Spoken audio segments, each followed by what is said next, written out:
Are you really ready to fuel your success as an investor in your personal mindset and being part of a community that wants every person to succeed? Welcome to the Thriving Investor Podcast with author, educator, successful non-traditional investor, Troy Fullwood. Turn up the volume and let's get you set up to thrive. All right. Hi, everyone. My name is Heather Havenwood, and I want to welcome you to the Thriving Investor Show, fueling your success with your new host, Troy Fullwood. Troy, you there? Yeah, I'm here. How are you? Yay. This is going to be a ton of fun. I'm introducing everyone to your new show. I'm loving it. And you're doing an amazing job at that. I appreciate it. I love it. Thank you. Well, this is all going to be about you. We're going to really just kind of dive into who you are and what your vision is for the Thriving Investor. For anyone listening, though, I want to give everyone a little bit about who you are. Okay. So Troy Fullwood has been active as a non-traditional investor for over 22 years. He is a real deal investor in things like mortgage debt, non-traditional fixed income, real estate, blockchain, cryptocurrency, and other investment opportunities. He has been involved in the investing models where real money is made. We're talking about that by Wall Street investors. Troy is now sharing his Rolodex experience and investor mindset so he can help others achieve a new level of personal investing success for themselves. Because he has already worked successfully on Wall Street as a fund manager, he's actually able to share real world, notice we keep saying that, real world, non-traditional investing insights. There's a difference. There's a huge difference. Yeah. I mean, seriously, there is a huge difference. So first of all, welcome to your own show. Thank you so much. I appreciate it. I'm excited about the journey that we're just beginning and the direction that it's headed, and a number of guest speakers that we're going to have on the show, as well as just the amount of value that we're going to bring and share with people and what they can really do for themselves and how they can change the direction of their financial future, as well as develop skill sets and use tools and resources that are readily available to all of us to improve their net worth and the direction of their financial future. So I'm excited, very excited.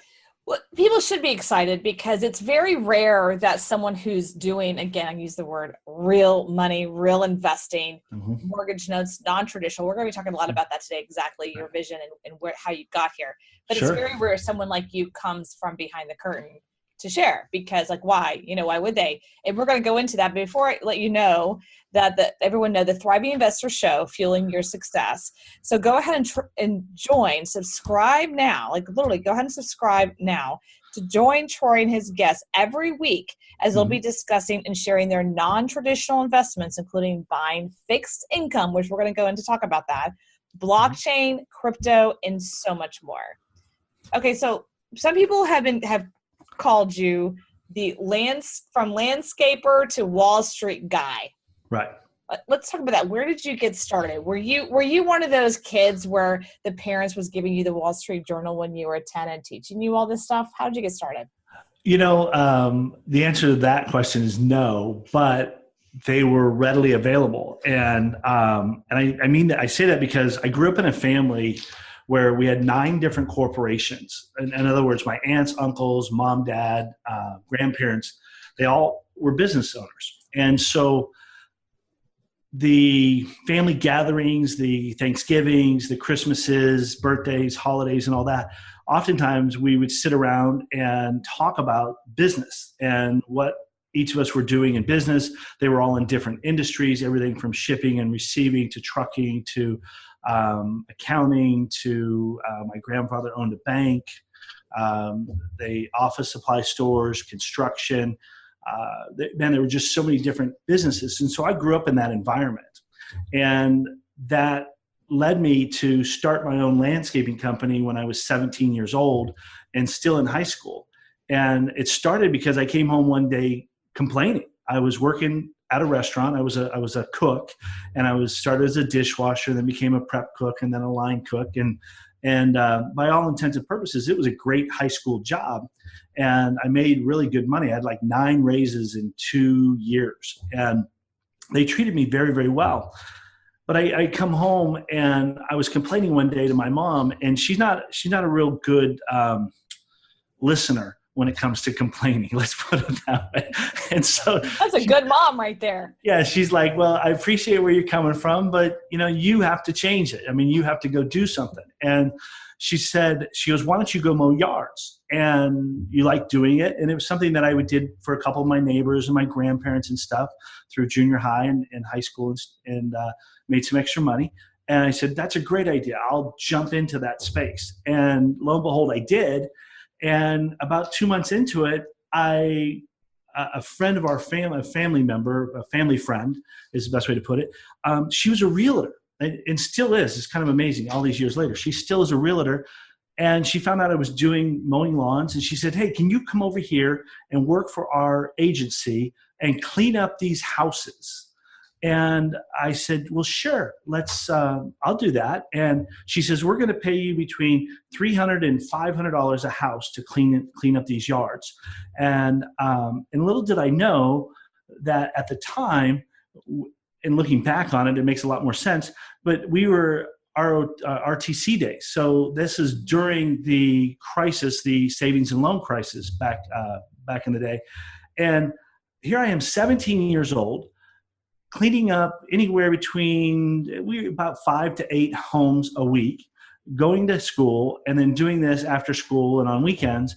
And I was making just a ridiculous amount of money for a 17-year-old kid, and loved it. And so I continued down that path and eventually went to work building golf courses and working on golf courses with the likes of Tom Weiskopf and Jay Morrish and Ben Crenshaw, who happens to be one of your folks there in Austin, Texas, and actually spent a lot of time in Texas as a whole, and loved the industry, loved being a part of that and working with clients and helping mow yards and do those things.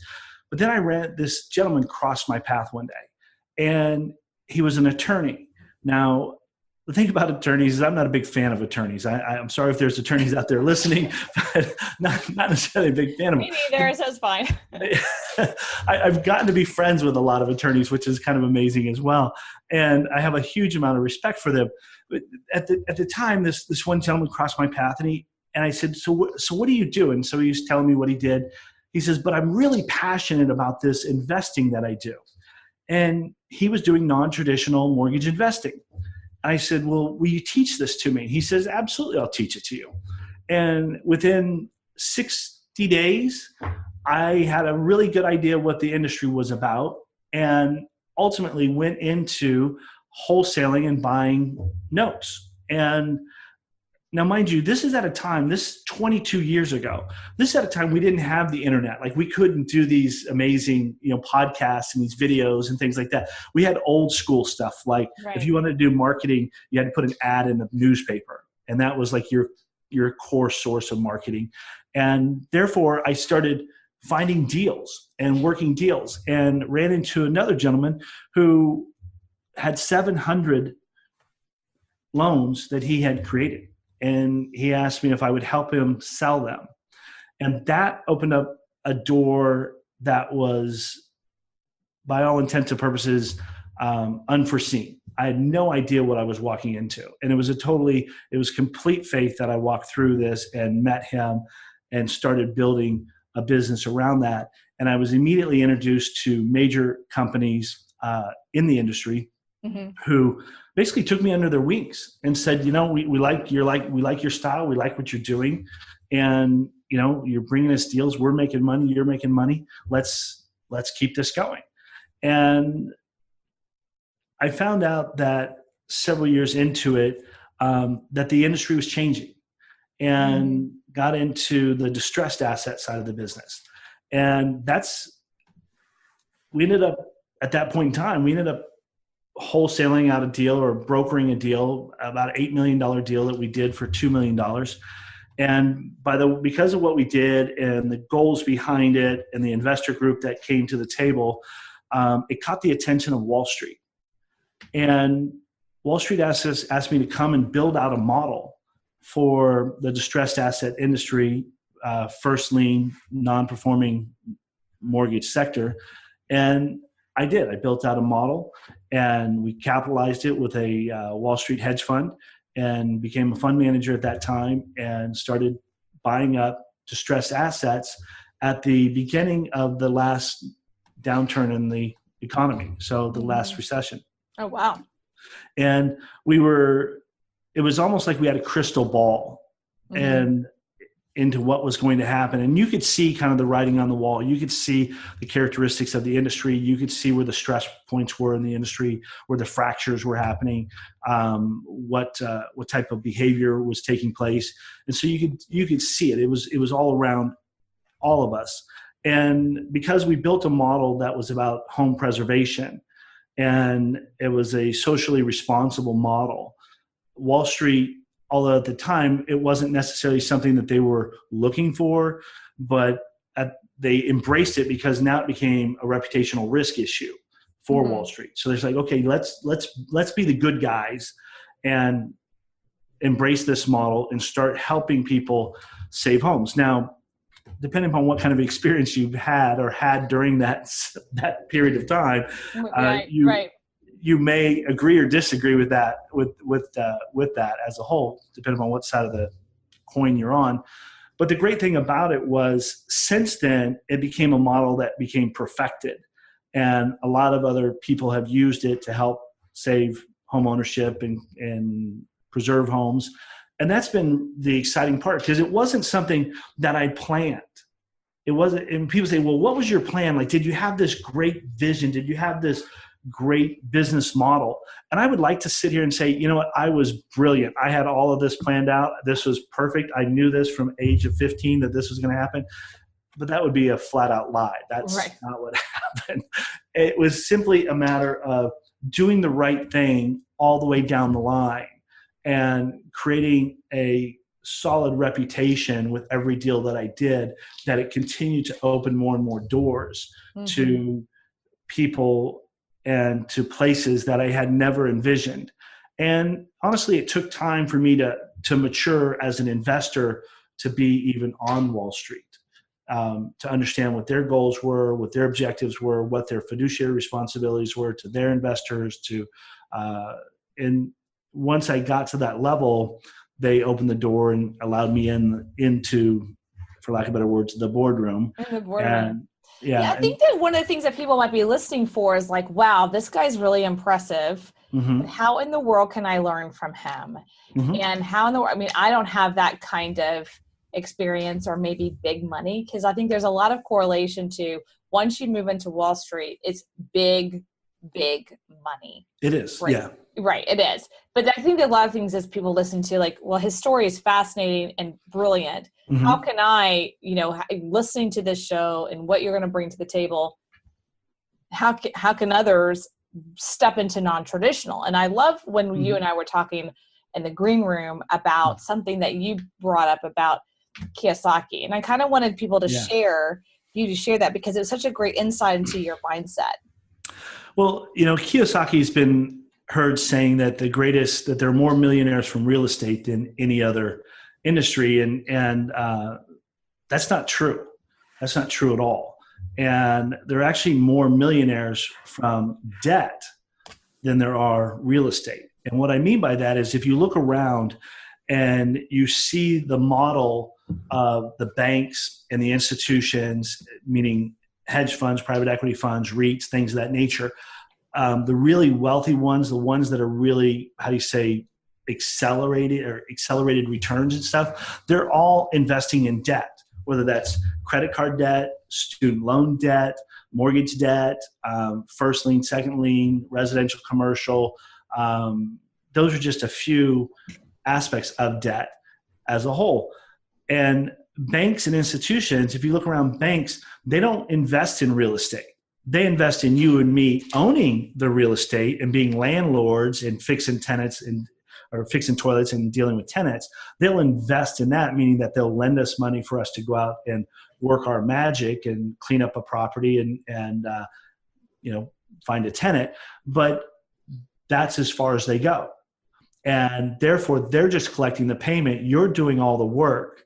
And if you look at any kind of a mortgage schedule, doesn't matter what size the loan is. You look at any mortgage schedule, the bank makes the majority of the money every single time. And they make the majority of the money in the first 11 years of the loan. And the beautiful thing about that is for them, they get a tremendous return on your effort.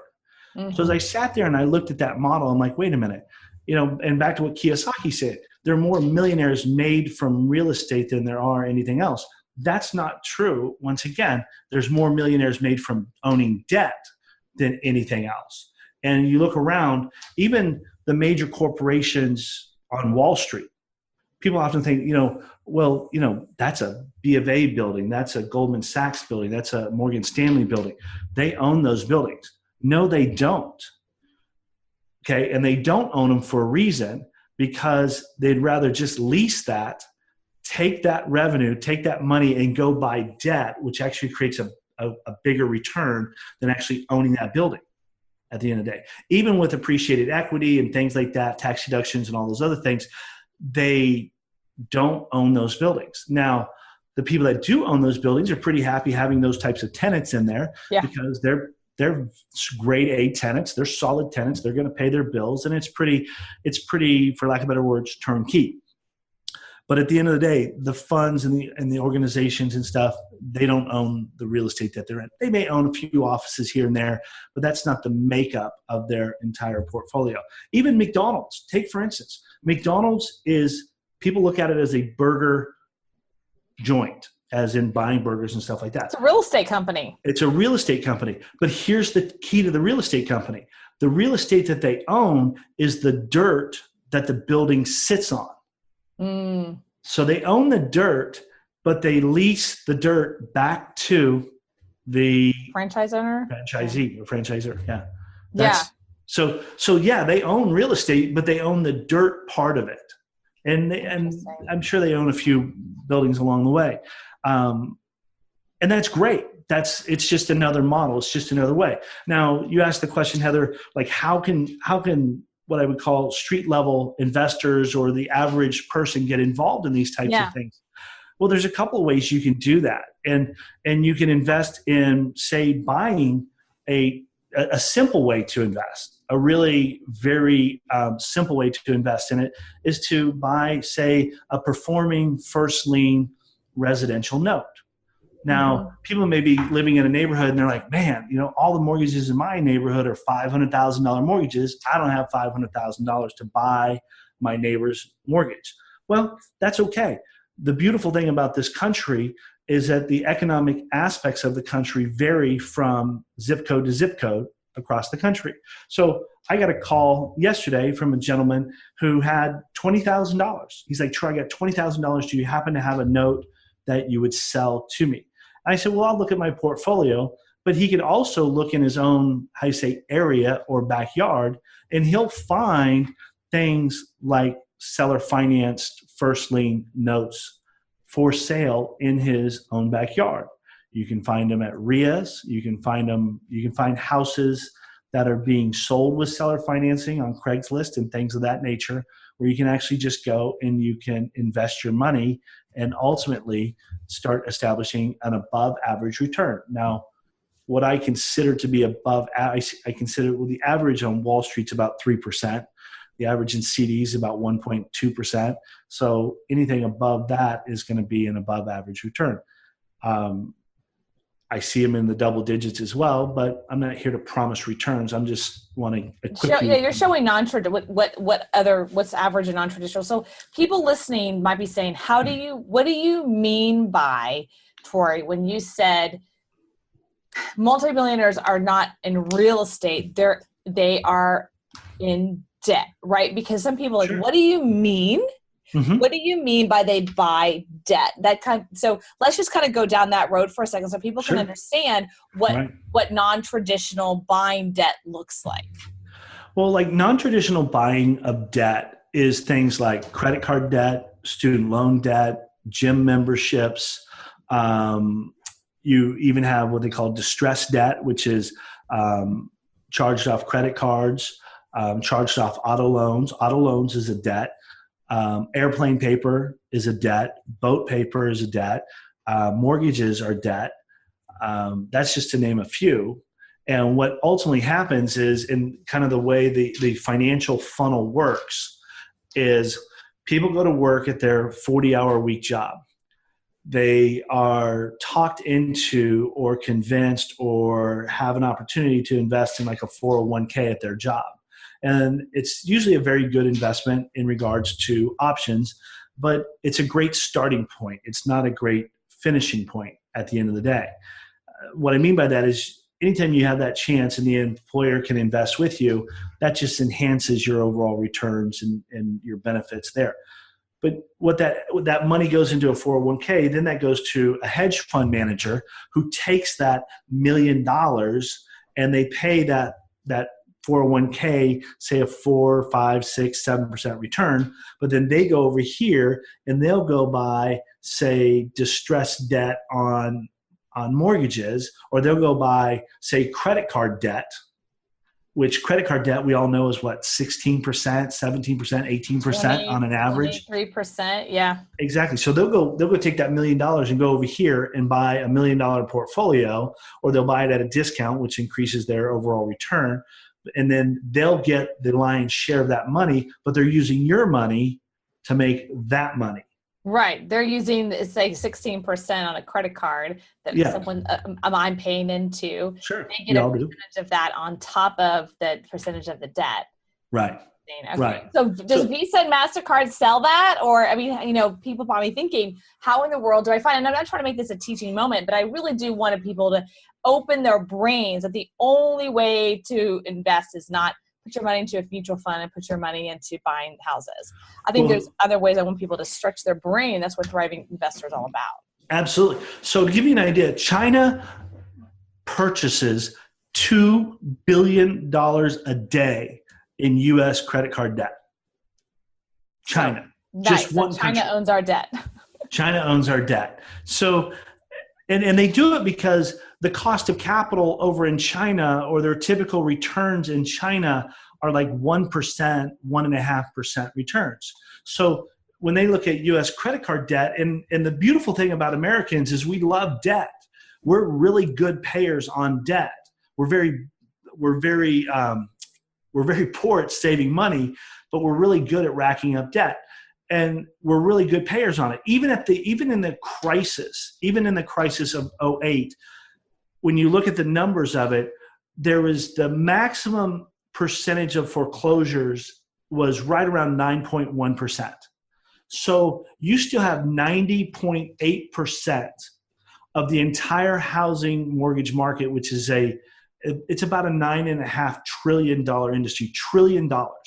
So that in itself is a 90.8%, which last time I was in school would give me an A on a paper. It's a skinny A, but it's still an A on a paper. Right. And so that means Americans, we got an A, like an A minus, but it works.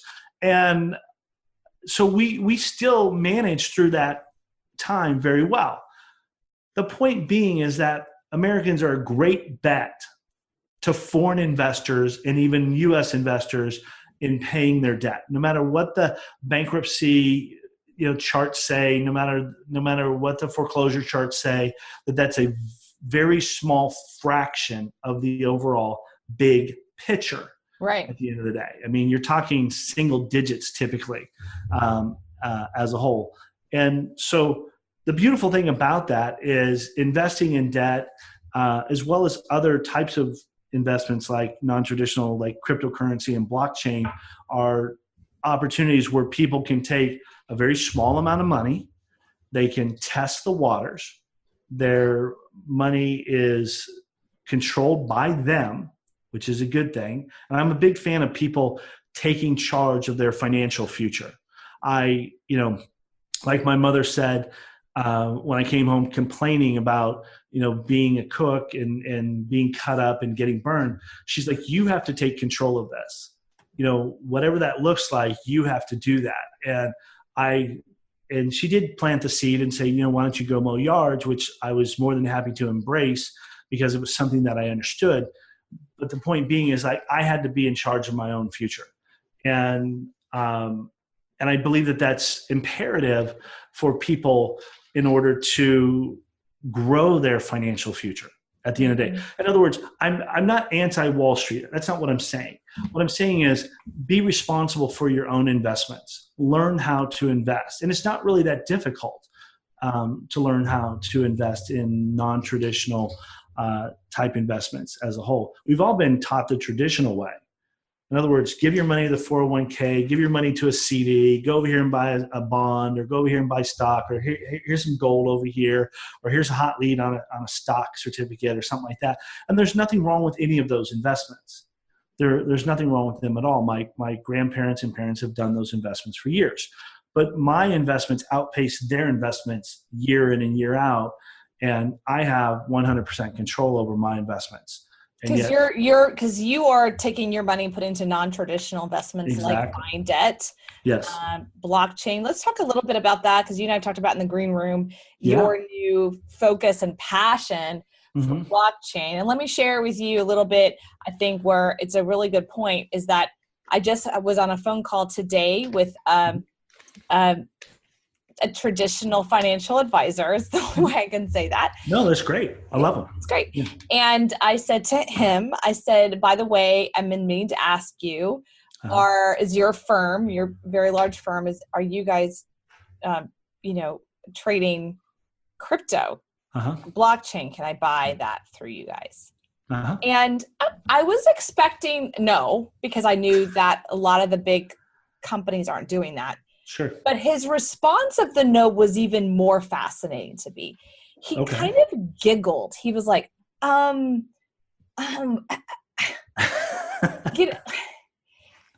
mean, no. And I was like, okay, no, that's fine. Was just curious. And then he moves on to say, well, I don't really believe in that. And I said, okay, I just asked, if you guys are exchanging. Right. Didn't really ask your necessarily opinion, but okay, and that's fine. And then he goes to, honestly, I just don't get it. And so I can't really tell you much about it because it just makes no sense to me. And I said, I get it. No problem. I get it. And he goes, and then he's like, and we have a responsibility based on the firm. I'm not allowed to talk about it. Sure. Okay, no problem. But I found it really fascinating because I know this particular person has been a financial advisor, and he's a CPA, a C, what do they call that? I forgot the terminology. He's been in the business for at least 15, if not 20 years at this point, right? He's a smart cookie. And how resistant he was to this new non-traditional way. Right. I just found he's in the industry.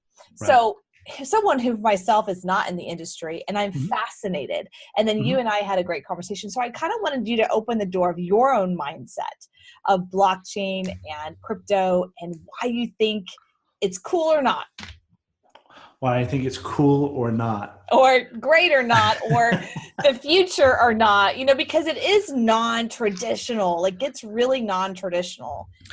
Yeah, it's blockchain is kind of the best of both worlds. It's old. It's been and people. So blockchain's been around for probably about 25 years. People think that it's something that just kind of came on the scene, and the truth is, it's been behind the scenes. When you talk to these various programmers and software people, they've known about these various platforms for decades. And some more than others and things like that. And some are more intimately knowledgeable about it than others. But nobody really knew what to kind of do with them at the end of the day. And so along came a couple of really brilliant people, and they said, okay, let's start building out this technology. Let's bring this to market.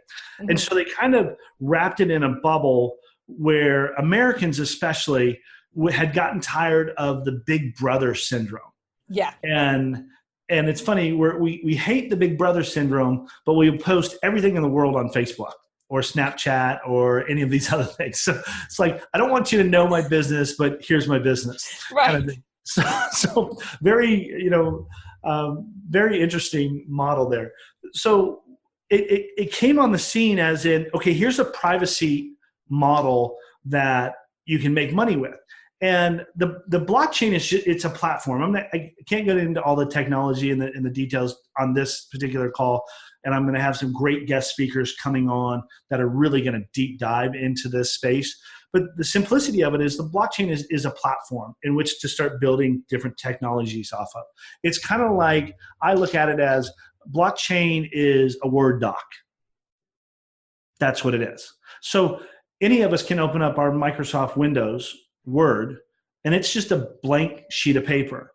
Now, whether that Word doc is a memo to an associate, or whether that Word doc is a love letter to a family member, or whether that Word doc becomes a best-selling novel on New York Best Times seller list, is completely up to the author of that particular document. And that's what's happening with blockchain. So you've got all of these, what they call ICOs, which are initial coin offerings. And an ICO works very similar to an IPO, okay? And the ICO is really, here's our idea. Our idea centers around X, and we plan on doing Y with X amount of money. It breaks down into A, B, C, the team membership, the goal, the mission statement. And then we're going to collect X dollars, or which you can buy with Bitcoin or Ethereum or Litecoin or whatever coin they're using or accepting is really what it is. And we're going to take that money and we're going to go build out this technology that's going to accomplish this. Very much along the lines of Silicon Valley. It's Silicon Valley gone worldwide at the end of the day. And what you have is you've got a lot of entrepreneurs that just have amazing ideas. Everything, I've seen green energy projects. I've seen things to do with real estate. I've seen things that has to do with, marijuana growing and all cannabis, of that, which is a hot topic. I'm seeing things in the title fields. I'm seeing things in automotive industry. I think one of the biggest ones is going to be when blockchain hits the federal government level, and it's already going into that. I mean, you've got, just drew a blank. I want to say Citibank, but that's not it. Capital One maybe, or Citibank. Well, Visa and MasterCard, they've hired an entire team of developers to integrate the blockchain technology into their processing side of Visa and MasterCard. Yeah, that really makes sense. I mean, because it's more data driven. And this is the kinds of things that you're going to be on top of during your podcast. You're going to be able to bring in the top people that say, hey, I mean, because you have a serious Rolodex, Troy. Let's talk about that. You have a serious Rolodex from Wall Street, and you're in Arizona right now with your family, but at the same time, you have this huge connection and network. And that's one of the things I think is so fascinating about your show and the Thriving Investor and the community that you're creating, is you want to give people access to this information. Yeah. And not all these high-end tech smart people are out there writing books. They're not out there creating videos. Sometimes they're not. They're in there doing their focus of their work every day. And you want to bring that information out in the Thriving Investor community. Absolutely. The thing that I've noticed over the years is we kind of have like two worlds of business. You've got the people that are very, what I would call extroverts. So they're kind of out there in front of everybody. And then you've got the people that are very introverted, which they're just focused on doing what their passion is. Even in real estate. I mean, the wealthiest people I know in real estate and in real estate debt are not posting their Lear jets on Facebook. I can say that much. I just, and a lot of them don't even own Lear jets because they think it's a waste of money. But that's no. I want to stop you here for a second. This is brilliant, and it's true. What happens in social media today is people have a false sense of wealth. Yeah, and you're right. And some of the people that I know that are truly the most wealthy people that I know. One of them happens to be related to me, is my uncle. He drives, I think his Ford truck of 150 or 250 is about 10, 15 years old. I think he puts a bunch of trash in the back, it's not looking nice is what I'm trying to say. But yet extremely wealthy Mm-hmm. in his own business. But the point is that the ones that are intelligent and smart, those are the guys that you hang out with, the guys that you have fellowship with and you have breakfast with and you really talk the business with. And they're the ones who want to come onto the show and really share their own expertise, because at some level they want to give back.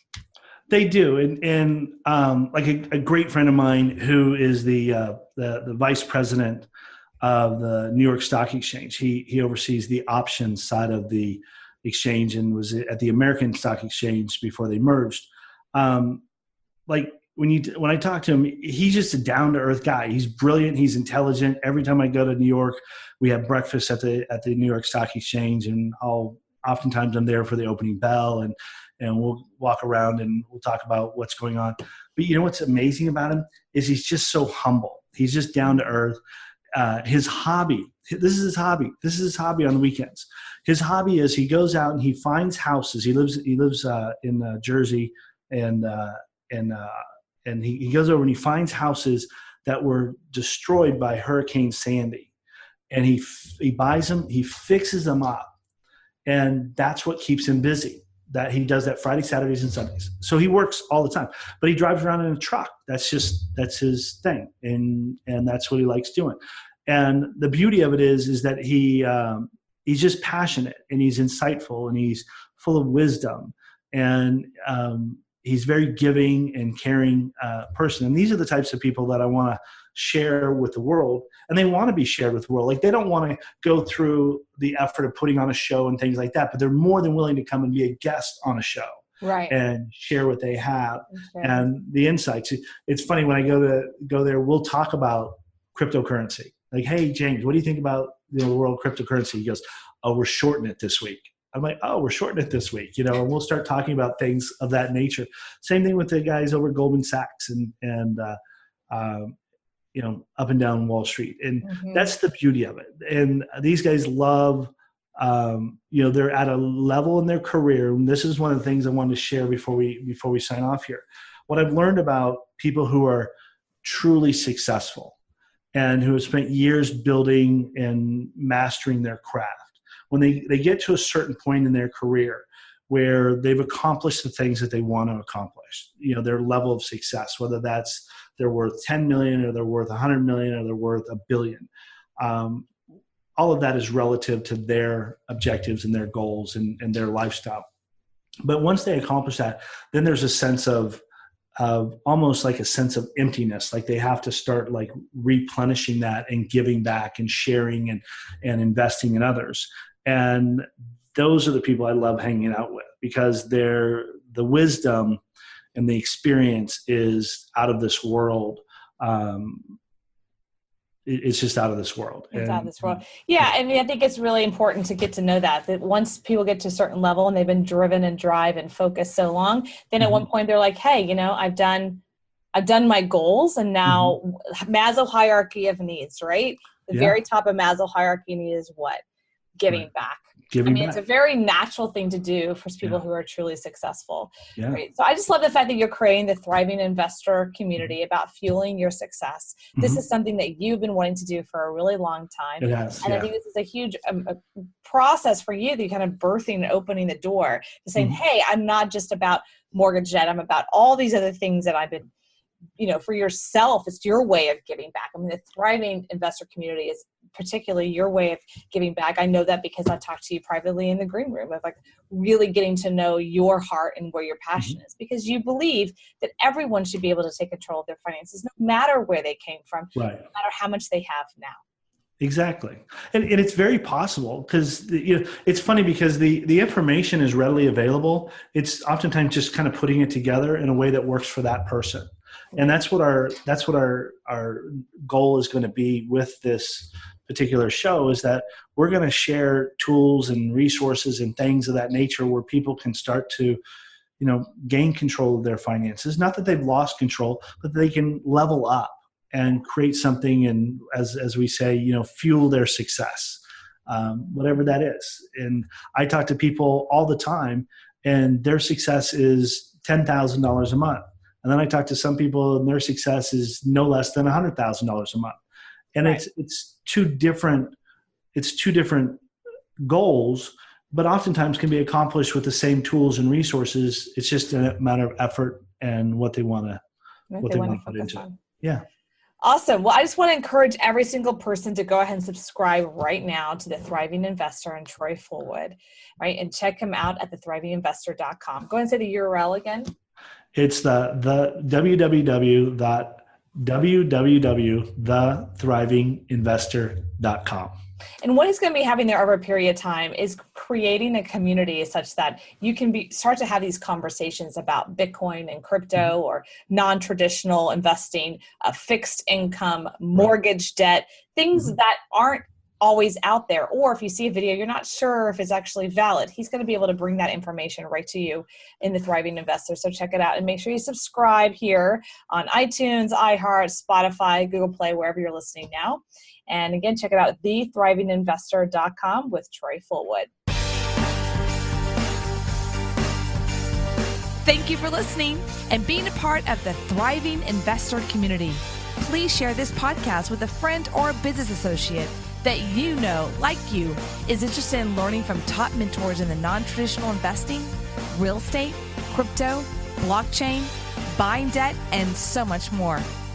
Troy wants to give you a gift, so go to troyfullwood.com/book to get your free copy of Troy's latest book, The Power of Paper. Again, that's troyfullwood.com/book to get your free gift. Go check out the latest episodes and shows at the Thriving Investor community at thethriving.investor.com.